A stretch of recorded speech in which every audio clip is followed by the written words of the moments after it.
બસ રોજનો એક લાડુ શિયાળાની ઠંડીથી તો અકળામણ દૂર કરશે જ, શરીરને લચીલું રાખશે, વજન ઘટાડશે, કમર ગોઠણ શરીરના કે સાંધાના દુખાવા મટાડશે, ખરતા વાળ અટકાવશે અને વધતા વજનને પણ દરરોજનો એક લાડુ ઘટાડશે, જેથી મીઠાઈ પણ ખાઈ શકશો। જેમના માટે 1 કપ જેટલો રાગીનો લોટ, અડધો કપ બાજરાનો લોટ અને અડધા કપ જેટલા તલ લઈ આપણે પાણીથી તેને લોટ કડક જેવો બાંધી લઈશું અને લોટ બાંધ્યા બાદ આ રીતે આપણે ભાખરીની થિકનેસ હોય તેવું વણી લઈશું।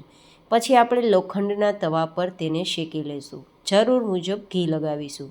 લગભગ અડધી ચમચી ઘીમાં શેકાઈ જશે તો આપણે ઓછા ઘીમાં મીઠાઈ તૈયાર કરી શકીશું અને તેના લાભ લઈ શકીશું। બંને સાઈડ ગોલ્ડન કલર પર આવે ત્યાં સુધી આપણે તેને શેકવાની છે, ઉલટ પુલટ કરતાં। આ રીતે આપણી ભાખરી તૈયાર થઈ જાય પછી તેને થોડી ઠંડી કરી લેવાની છે, જેથી ઇઝીલી તેનો ભૂકો થઈ શકે। તો આપણે પહેલાં તો તેના ટુકડા કરી લઈશું નાના નાના, જેથી એકદમ સરળતાથી અને ફટાફટ તે ઠંડી થઈ જાય।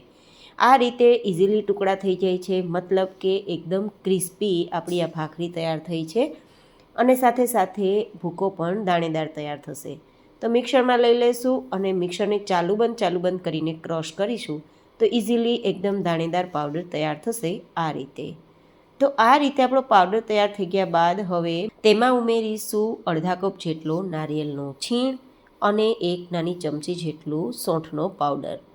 હવે મીઠાશ માટે લેશું અડધા કપની સાથે 4 એક્સ્ટ્રા વધારે ચમચી હોય તેટલો ગોળ અને 2 ચમચી કે પછી 1.5 ચમચી જેટલું ઘી।